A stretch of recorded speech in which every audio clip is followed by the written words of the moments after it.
Assalamualaikum warahmatullahi wabarakatuh, sahabat Haji Banjar. Kali ini saya akan membuat tutorial bagaimana caranya supaya baterai motor listrik atau aki sepeda listrik bisa awet. Oke sahabat Haji Banjar, sebelumnya kita jelaskan dulu. Ada dua jenis power yang digunakan untuk penggerak motornya sepeda listrik ataupun motor listrik. Yang pertama menggunakan aki. Kebanyakan kalaunya sepeda listrik itu menggunakan aki kering dengan ampere sesuai dengan harganya. Kalau mahal biasanya ampernya besar, kalaunya murah biasanya ampernya kecil atau 12 ampere saja. Adapun untuk motor listrik, yang sepeda motor listrik biasanya menggunakan baterai LiFo 4 seperti ini. Ya, ada beda antara baterai LiFo dengan aki. Kalau aki kering dia masih menggunakan cairan elektrolit di dalam sini. Jadi karena cairan ketika dicas dan ketika digunakan jika panas, maka dia memerlukan saluran pernapasan kecil di sela-sela sini. Di setiap selnya atau di satu sel mencabang ke sel-sel lainnya saluran angin yang harus selalu terbuka ketika dipakai, baik itu ketika dicas ataupun ketika digunakan. Adapun baterai LiFo, baterai LiFo tidak ada cairan apapun karena dia hanya menggunakan elemen karbon yang diapit oleh bahan emas putih dan emas kuning seperti ini. Emas putih dan emas kuning. Ini dia. Nah, baik, karena ada perbedaan seperti ini maka saya menjelaskannya agak beda-beda juga ya. Nah, lalu ada beberapa hal supaya bisa membuat awet baterai ataupun aki sepeda motor listrik ataupun sepeda listrik. Kalau sepeda listrik kecil ya, kecepatannya di bawah 40. Kalau motor listrik kecepatannya di atas 40.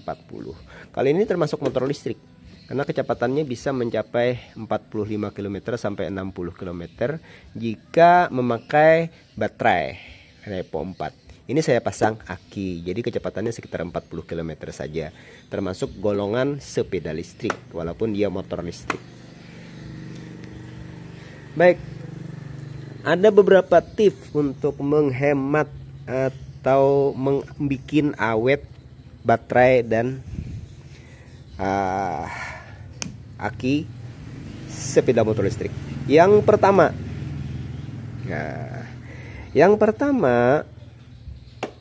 jangan setiap kali baterai kita refresh. Refresh baterai itu hanya diperlukan sebulan sekali. Ketika kita sering menghabiskan baterai di tengah waktu casnya atau mencabut ketika casnya belum full, nah maka refresh itu bisa dipakai hanya sebulan sekali. Refresh itu maksudnya baterai benar-benar kosong sampai mati ketika digas. Nah, kita cas dari nol berarti sampai full tanpa henti. Nah, maka di sini itu jangan dilakukan terlalu sering. Baiknya itu dilakukan hanya sebulan sekali untuk merefresh, dan juga itu untuk mengawetkan aki. Kalau dilakukan hanya sebulan sekali.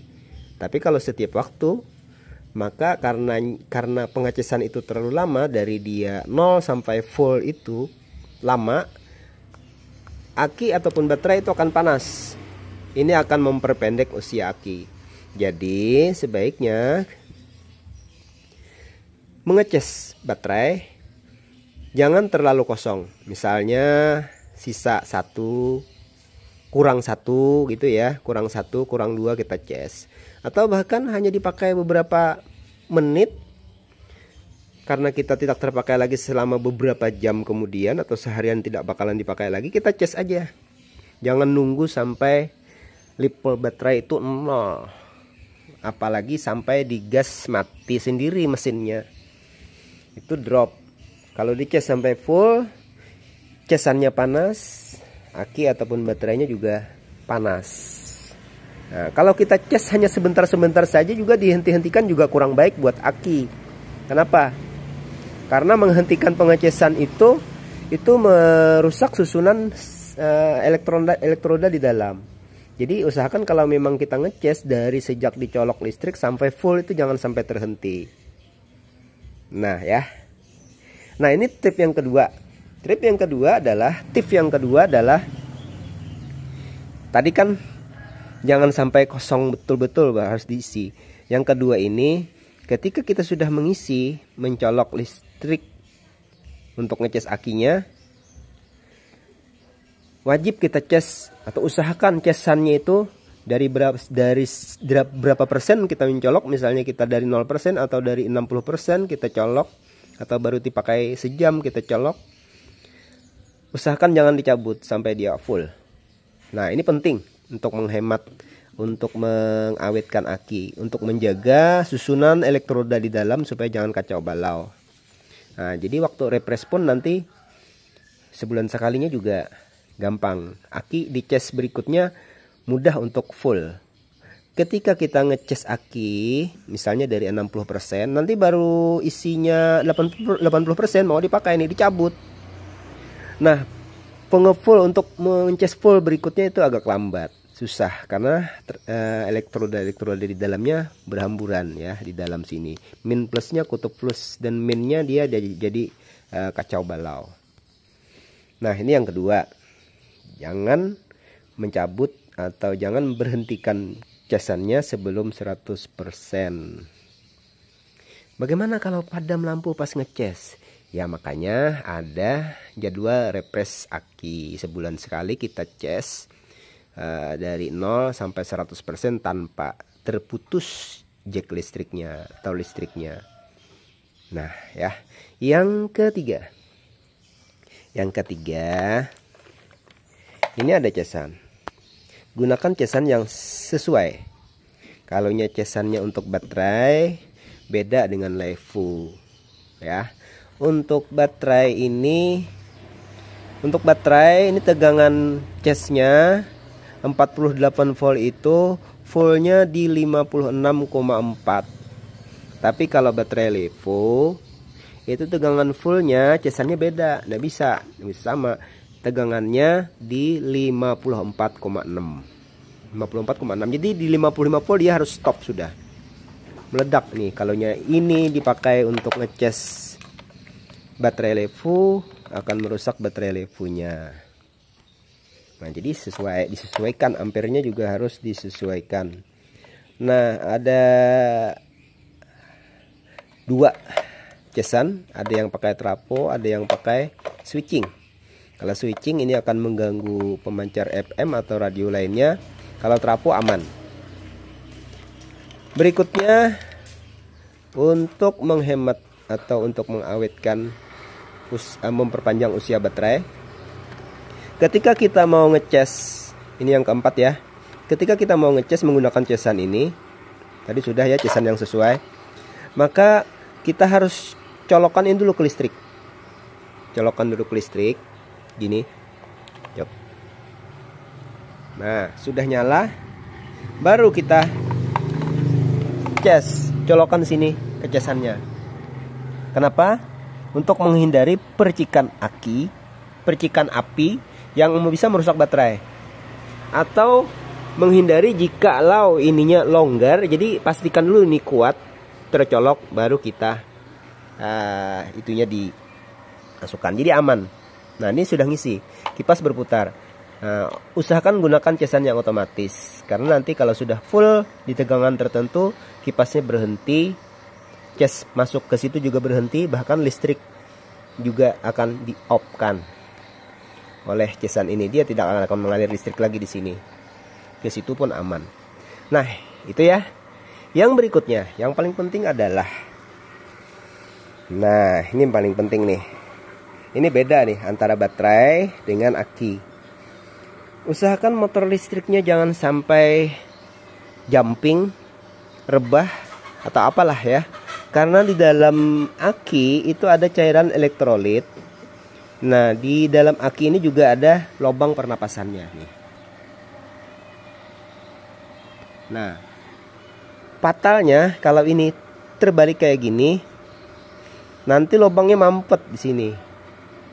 Nah, pas kita cas, karena terlalu sering rebahan kayak gini atau diajak jumping ini motornya dibawa jumping ya. Fatalnya ini ada sel, ini ada 6 sel dalam satu aki. Dalam satu motor ada 4 aki bila 48 volt. Ini 6 sel di dalam satu akinya. Berarti jumlah selnya ada 16 gitu ya. Ya kan? 16 kan? 4 kali 6 16 ya. Nah, ini kalau terbalik kayak gini, kemungkinan tertutup. Ketika dicas, hawa panas tidak bisa keluar. Akibatnya akinya seperti ini. Lihat. Ini kemarin benjol gini. Tapi karena merek Yuasa, bahannya sangat elastis. Ini juga benjol nih, sini benjol nih. Nih, gara-gara terbalik kemarin. Kayak gini saya ngecas. Saya kira enggak apa-apa. Kalau bukan Yuasa ini sudah meledak, hancur. Ini untung masih bisa ditekan kayak gitu, waktu dia masih panas ditekan kayak gitu, masih bagus akinya, masih bisa dipakai. Nah, ini yang paling penting ya. Jadi jangan sampai motornya diajak jumping atau akinya terbalik kayak gini. Nah, itu fatal kerusakannya. Nah, itulah saya kira beberapa tips untuk membuat awet baterai dan aki sepeda motor listrik. Jadi mulai dari frekuensi ngecasnya, lebih baik sering ngecas asal sampai full daripada lama ngecas tapi dari 0 sampai 100 akinya kepanasan. Yang kedua, casan yang digunakan harus sesuai ya. Yang ketiga, harus sering direpres. Yang keempat, ngecasnya colok dulu ke listrik untuk memastikan jacknya terpasang dengan kuat, tidak menimbulkan percikan api atau klik gitu ya, sehingga akinya aman. Kalau pakai baterai lebih fatal, akibatnya BMS-nya bisa rusak. Tapi aki tidak pakai BMS lebih aman ya daripada pakai baterai. Kalau pakai baterai rawan sekali terjadi kerusakan dan ledakan. Kenapa? Karena BMS-nya bisa KO akibat kita ngecas tidak hati-hati. Nah, jadi yang terakhir tadi, jangan sampai motornya terbalik, terlalu sering terbalik, jumping atau rebah atau bagaimana gitulah ya. Atau apalagi masang akinya dibalik kayak gini, ya hancur kayak gini nih kayak gini nih, bengkak karena panas, asapnya tidak bisa keluar, anginnya tidak bisa keluar. Ini yang paling fatal nih, yang sering menyebabkan terjadi ledakan motor listrik, yaitu. Demikian sahabat Wajib Banjar, terima kasih sudah menyimak, mudah-mudahan ini bermanfaat. Demikian, assalamualaikum warahmatullahi wabarakatuh.